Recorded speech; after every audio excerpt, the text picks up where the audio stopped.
Allahumma salli wa sallim wa barik ala Sayyidina Muhammad wa ala ali Sayyidina Muhammad. Ya ayyuhalladzina amanu ittaqullaha haqqa tuqatih wa la tamutunna illa wa antum muslimun. يا أيها الناس اتقوا ربكم الذي خلقكم من نفس واحدة وخلق منها زوجها وبث منهما رجالا كثيرا ونساء واتقوا الله الذي تساءلون به والأرحام إن الله كان عليكم رقيبا. يا أيها الذين آمنوا اتقوا الله وقولوا قولا سديدا يصلح لكم أعمالكم ويغفر لكم ذنوبكم ومن يطع الله ورسوله فقد فاز فوزا عظيما. أما بعد. Jamaah salat Jumat yang dirahmati oleh Allah Subhanahu wa taala.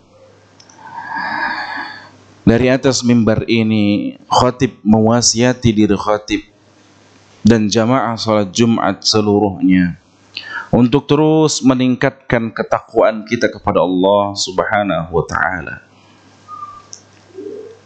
Karena sesungguhnya ketika kita menginginkan as-sa'adah fid dunya wal akhirah, maka kuncinya adalah ketakwaan. Sebaliknya orang-orang yang tidak bertakwa, orang-orang yang menyombongkan diri kepada Allah Subhanahu wa taala, maka endingnya adalah al-khasarah, kerugian. Allah Subhanahu wa taala menggambarkan kepada kita di dalam Al-Qur'an ada dua sosok. Satu sosok dipenuhi dengan jiwanya dengan ketakwaan. Satu lagi dipenuhi dengan kesombongan kepada Allah Subhanahu wa taala. Dua orang ini sama-sama Allah tenggelamkan ke dalam lautan. Satu orang Allah munculkan ke permukaan dengan kondisi hidup sehat walafiat. Dan satu orang lagi Allah munculkan ke permukaan dengan kondisi mati dan jasadnya sampai sekarang ada untuk kita ambil pelajaran. Ibnul Qayyim al-Jauziyah mengatakan, dua sosok ini, Nabi Allah Yunus dan Fir'aun. Nabi Allah Yunus, seorang sosok yang dipenuhi jiwanya dengan ketakwaan. Maka ketika ia ditimpa permasalahan yang begitu kelam, berat, ternyata Allah menyelamatkannya. Sebaliknya, ketika ada orang yang menyombongkan pada Allah Subhanahu wa taala, bahkan pada tingkat kesombongannya, Allah hadirkan ke permukaan laut. Sampai pun jasadnya sekarang Allah hadirkan di tengah-tengah kita untuk kita jadikan pelajaran. Fir'aun mengatakan ana rabbukumul a'la, sementara Nabi Allah Yunus dalam sujud-sujudnya penuh ketawaduan, beliau mengatakan Subhana rabbiyal a'la wa bihamdih. Jamaah salat Jumat yang dirahmati oleh Allah Subhanahu wa taala. Di dalam khutbah kali ini, tema yang akan kita ambil adalah waspada pada konsekuensi dosa. Para ulama kita mengatakan bahwa dosa, adzamb, adalah setiap perbuatan yang melanggar apa yang disuruh oleh Allah Subhanahu wa taala, Apapun perbuatan itu ketika itu melanggar apa yang diperintahkan oleh Allah, menyalahi apa yang diperintahkan oleh Allah Subhanahu wa taala, maka itu adalah dosa. Atau meninggalkan kewajiban yang dibebankan oleh Allah kepada kita.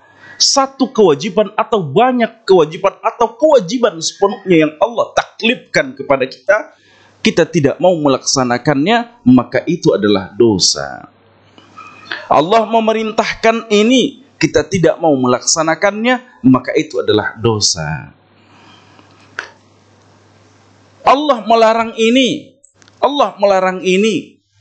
tapi dikerjakan, maka itu adalah dosa. Ulama-ulama kita menyampaikan kepada kita bahwa dosa-dosa yang dilakukan oleh Bani Adam memiliki konsekuensi. Ada konsekuensi yang Allah hadirkan di atas dunia ini. Ada konsekuensi yang nanti Allah berikan di alam kubur. Dan juga ada konsekuensi kelak yang Allah berikan di yaumil akhir. Maka pada kesempatan kita kali ini, konsekuensi yang dimaksud oleh khatib dari dosa-dosa yang dilakukan oleh umat manusia adalah konsekuensi yang Allah berikan di dunia, selama di dunia. Ada banyak yang disampaikan oleh ulama-ulama kita di dalam kitab-kitab mereka. Yang pertama, hirmanul ilmi. Allah mengharamkan, Allah menjauhkan, Allah mencegah untuk seseorang itu mendapatkan ilmu nafi'. Ketika seseorang sibuk dengan dosa-dosanya, wal'iyadzubillah, maka ia akan terhalang mendapatkan ilmu nafi'. Bukankah Imam Syafi'i mengatakan bahwa al-ilmun nur? Bukankah Rasulullah sallallahu alaihi wasallam di setiap pagi beliau memohon kepada Allah Subhanahu wa taala, Allahumma inni as'aluka ilman nafi'a wa rizqan thayyiba. Rasulullah meminta ilmu nafi' dulu, lalu kemudian rizki yang thayyib. Tetapi ilmu nafi' itu terhalang didapatkan oleh seseorang yang sibuk dengan dosa-dosa. Lalu kemudian Allah menjadikan seseorang yang sibuk dengan dosa-dosanya terhalang untuk mendapatkan rizki. Bukankah orang-orang yang bertakwa kepada Allah Subhanahu wa taala, Allah akan lapangkan rizkinya? Maka ketika seseorang sibuk dengan dosa-dosa atau meninggalkan ketakwaan, maka ia mengundang kefakiran. Ia sibuk bertakwa berarti ia mengundang rizki Allah Subhanahu wa taala. Sebaliknya ketika ia sibuk dengan dosa-dosa, ia mengundang kefakiran. Bisa jadi sempitnya hidup disebabkan oleh dosa-dosa yang dilakukan oleh umat manusia, oleh kita juga.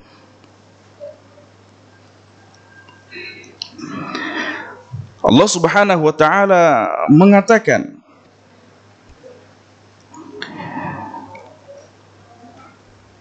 "Wa may yattaqillaha yarzuqhu min haitsu la yahtasib." Sesiapa yang bertakwa kepada Allah Subhanahu wa taala, Allah memberikan rizki dari hal-hal yang ia tidak sangka-sangka. Begitulah sebaliknya seseorang yang sibuk dengan dosa, Allah hadirkan kefakiran dalam hidupnya. Lalu bagaimana dengan orang-orang yang kafir dan orang-orang yang fasik, yang bergelimang dengan materi? Maka sesungguhnya Rasulullah Shallallahu Alaihi Wasallam mengatakan itu adalah istidraj.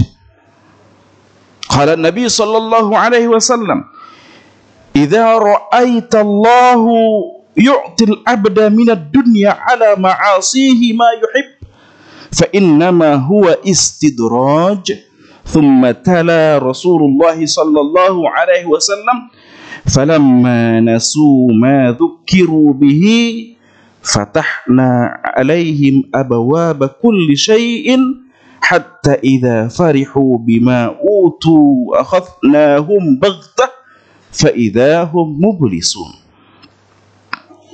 Ketika kamu melihat Allah memberikan dunia, apa yang ia cintai dari dunia, sementara ia sibuk bermaksiat, maka kata Rasulullah sallallahu alaihi wasallam itu adalah istidraj. Lalu Rasulullah sallallahu alaihi wasallam membacakan surat Al-An'am ayat 44 ketika mereka lupa pada apa yang diperingatkan oleh Allah Subhanahu wa taala kepada mereka. Allah membukakan pintu-pintu untuk mendatangkan kebahagiaan mereka di dunia.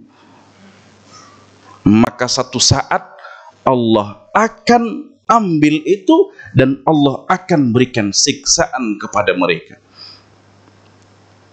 Kita takut. Allah menghadirkan istidraj kepada kita. Kita memohon kepada Allah Subhanahu wa taala agar kita bukan termasuk orang-orang yang sibuk dengan dosa-dosa, tetapi kita memohon kepada Allah agar Allah menjadikan kita orang-orang yang syukur akan nikmat yang Allah berikan kepada kita. Lalu kemudian konsekuensi atas dosa-dosa yang dilakukan oleh Bani Adam adalah an-nuqtatus sauda, noda hitam yang Allah tempelkan ke hati-hati seseorang yang melakukan dosa-dosa. Ketika seseorang melakukan dosa-dosa, maka Allah capkan, Allah letakkan noda hitam di hatinya hingga menutupi hatinya atas kebaikan-kebaikan. Bukankah hati kita ketika ia baik, maka seluruh anggota tubuh kita baik? Sebaliknya, ketika hati kita diliputi oleh keburukan-keburukan, diliputi oleh noktah, diliputi oleh noda-noda hitam, maka hati kita sakit yang mengakibatkan seluruh anggota tubuh kita sakit. Mata kita, efek dari sakitnya hati kita yang diproduksi, yang dilakukan oleh mata kita malah hal-hal yang negatif. Pikiran-pikiran kita, tangan-tangan kita, kaki-kaki kita, wal'iyadzubillah.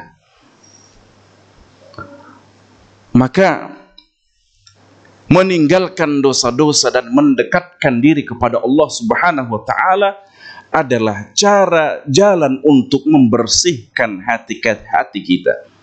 Kembali kepada Allah, beristighfar, mendekatkan diri kepada Allah, meninggalkan dosa-dosa adalah jalan untuk membersihkan hati kita.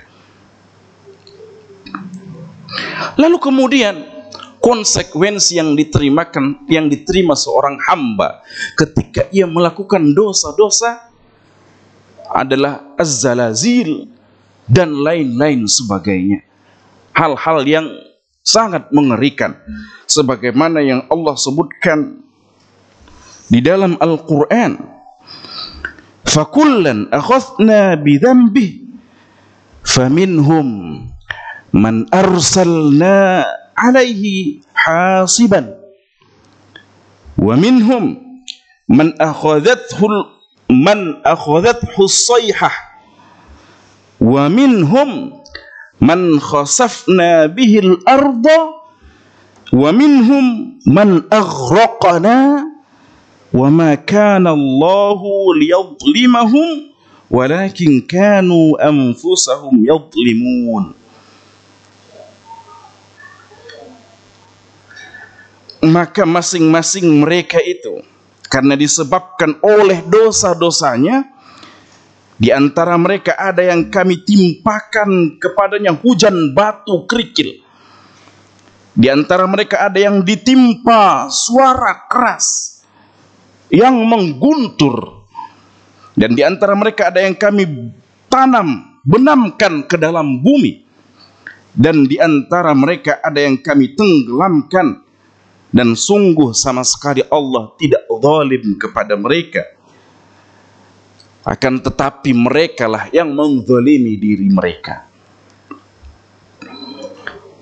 Gempa, longsor, banjir bisa jadi disebabkan oleh dosa-dosa umat manusia. Maka ketika itu terjadi, semestinya yang hadir di dalam hati-hati kita adalah introspeksi diri, muhasabah, evaluasi, memohon ampun, beristighfar kepada Allah Subhanahu wa taala. Selanjutnya, konsekuensi dari dosa-dosa yang dilakukan oleh umat manusia, Allah jadikan ia seorang hamba yang hina. Allah Subhanahu wa taala menyampaikan di dalam surat Al-Hajj ayat 18, "Wa may yuhinillahu fama lahu min mukrim, innallaha yaf'alu ma yasha." Siapa yang Allah muliakan dan siapa yang Allah hinakan, maka orang-orang yang dihinakan oleh Allah Subhanahu wa taala adalah orang-orang yang sibuk dengan dosa-dosanya. Sebaliknya, siapa yang Allah muliakan, mereka yang menghadirkan, selalu mengevaluasi, selalu memperbaiki ketakwaannya kepada Allah Subhanahu wa taala. Rasulullah sallallahu alaihi wasallam menyampaikan kepada kita, "An-nasu rajulani." Manusia itu ada dua macam. Barrun taqiyun karimun 'ala Allah. Seseorang yang bertakwa, seseorang yang melakukan kebaikan-kebaikan, karimun 'ala Allah, mulia di sisi Allah. Yang kedua, wa fajirun syaqiyun hayyinun 'ala Allah. Orang yang fajir, sibuk dengan kemaksiatan, sibuk dengan dosa-dosa. Syaqiyun,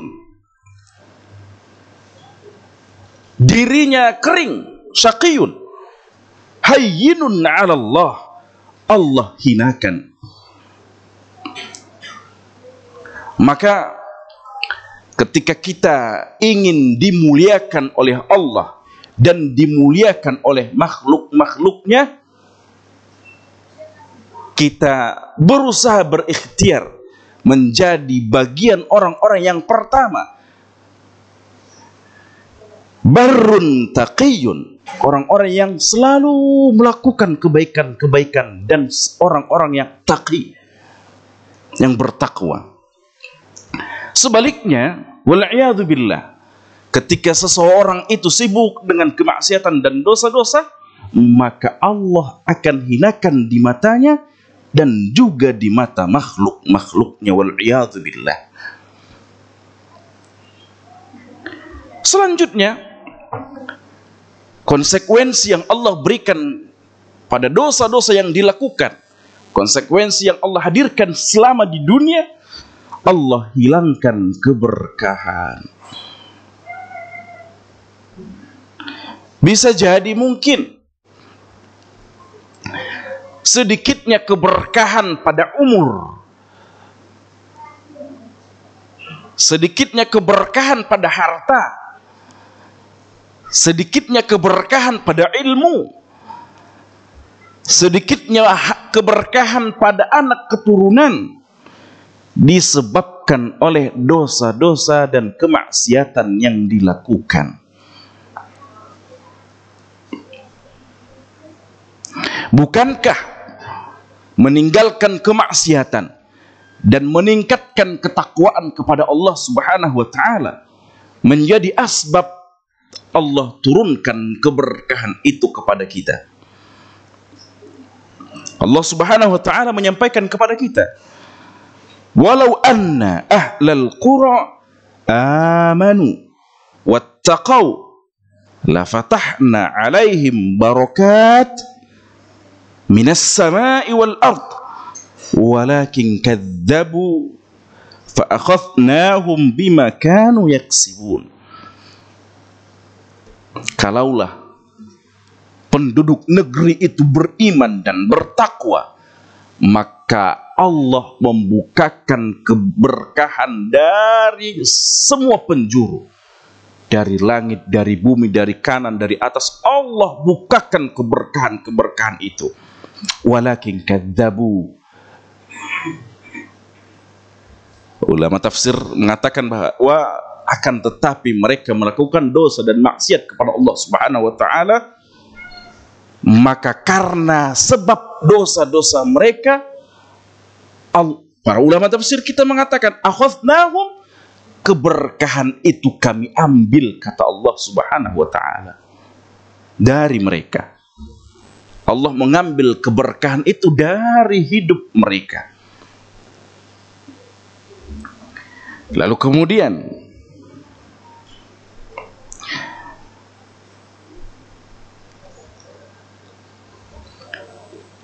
konsekuensi dari dosa-dosa yang dilakukan, yang Allah berikan di dunia ini adalah permusuhan di antara umat manusia dan pertentangan.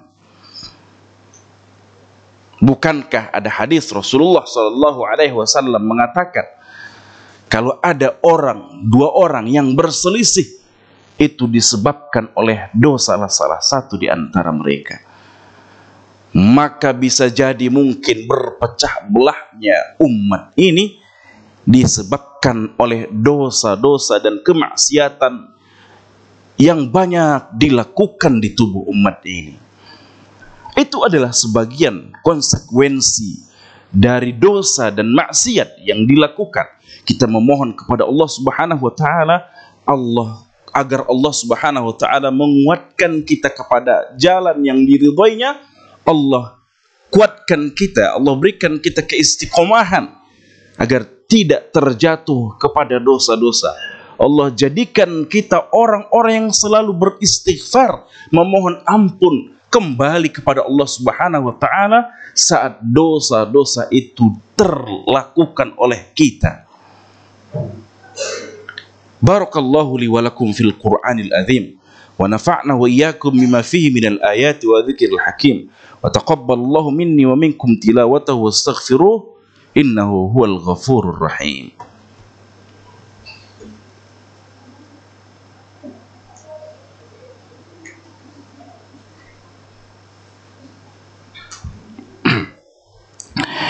Alhamdulillahi rabbil alamin wahdahu wassalatu wassalamu ala ashrafil anbiya'i wal mursalin wa ala alihi wa sahbihi ajma'in. Ya ayyuhalladzina amanu ittaqullaha haqqa tuqatih wa la tamutunna illa wa antum muslimun.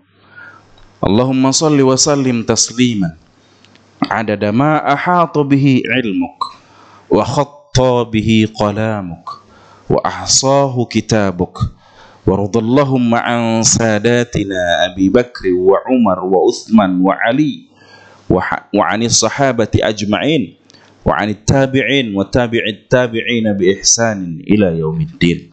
اللهم اغفر للمسلمين والمسلمات والمؤمنين والمؤمنات الأحياء منهم والأموات برحمتك يا أرحم الراحمين. اللهم اقسم لنا من خشيتك ما تحول به بيننا وبين معصيتك ومن طاعتك ما تبلغنا به جنتك ومن اليقين ما تهون به علينا مصائب الدنيا ومتعنا اللهم بأسمائنا وأبصارنا وقواتنا ما أحييتنا به واجعله الوارث منا واجعل ثأرنا على من ظلمنا وانصرنا على من عادانا ولا تجعل مصيبتنا في ديننا ولا تجعل الدنيا أكبر همنا ولا مبلغ علمنا ولا تسلط علينا بذنوبنا من لا يخافك ولا يرحمنا. عباد الله، إن الله يأمركم بالعدل والإحسان وإيتاء ذي القربى وينهى عن الفحشاء والمنكر والبغي يعظكم لعلكم تذكرون. أقم الصلاة.